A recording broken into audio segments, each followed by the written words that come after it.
Well, one of the things you want to start with is the understanding that to really change your life is that you have to first of all change how you think.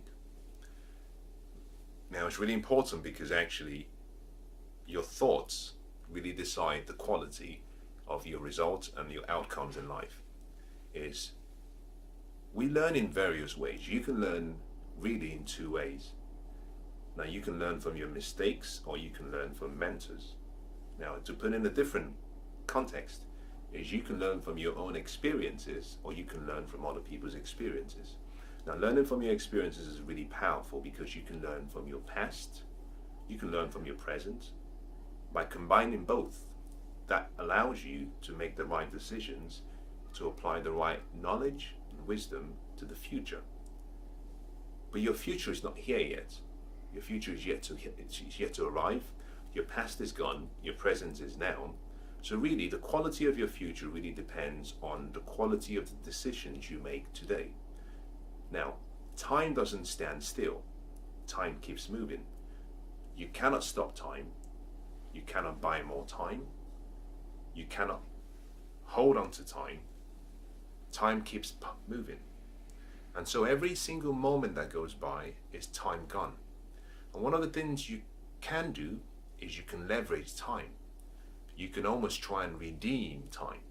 And a useful way of doing this is by leveraging other people's experiences, other people's level of knowledge, wisdom. And you do that simply by deciding that you would learn from your experiences, but in addition to that, you would also learn from other people's experiences.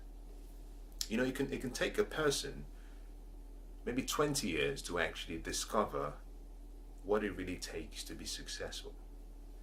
And in maybe 6 months, they can document what took them 20 years in a book or in a video, a recording, an audio or video recording, and you can study that material, and in less than 5 hours, you can learn something that took someone else 20 years.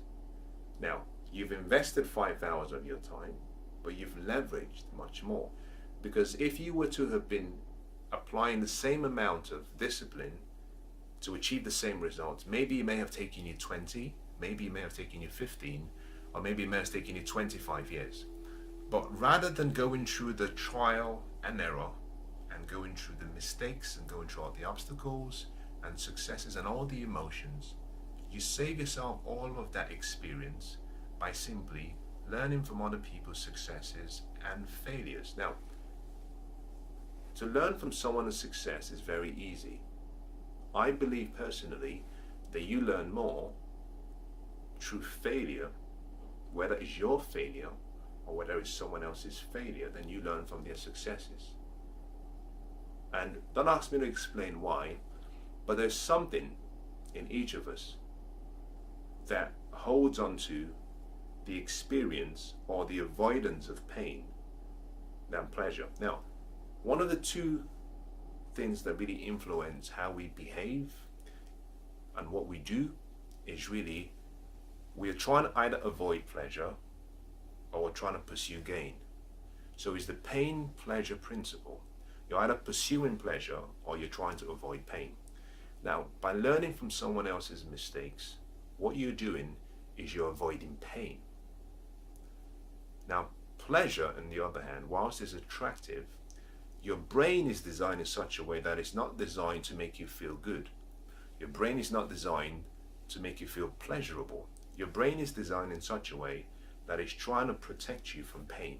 And therefore, automatically, your brain tends to lean towards avoiding pain than gaining pleasure. And that's the reason why learning from other people's setbacks and failures is really important. So you can learn in two ways. You can learn from yourself, you can learn from other people, or you can combine both. And therefore, one of the things you have to decide for yourself is that as you go through the journey of life, that you would always seek, search for good knowledge and good information and good experiences from other people. So, but really, it really starts with changing how you think. Now, you can find someone like a mentor who you can learn from, and you can model what they do. Now, in science, we call that replicability, or you might call it a process of duplicating, where you can actually produce the same results by following exactly the same steps in the right sequence, in the right order, to get the same results.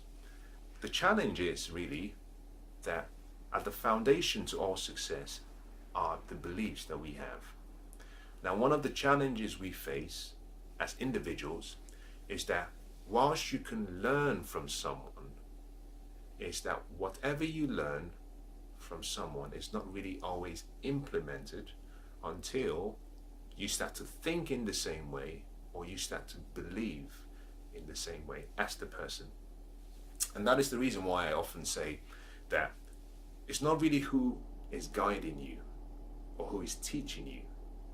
It's really who you've adopted their philosophies and who you've adopted their beliefs and who you're thinking like. You see, you can get two people who are sitting under the same mentor, being taught by the same person, and they behave and they achieve different levels of success that are different. And the reason is simply because in life, we rarely ever do what we learn, what we study, what we hear. We tend to always do what we have in our subconscious mind as our default belief, but also in our subconscious mind as our way of thinking.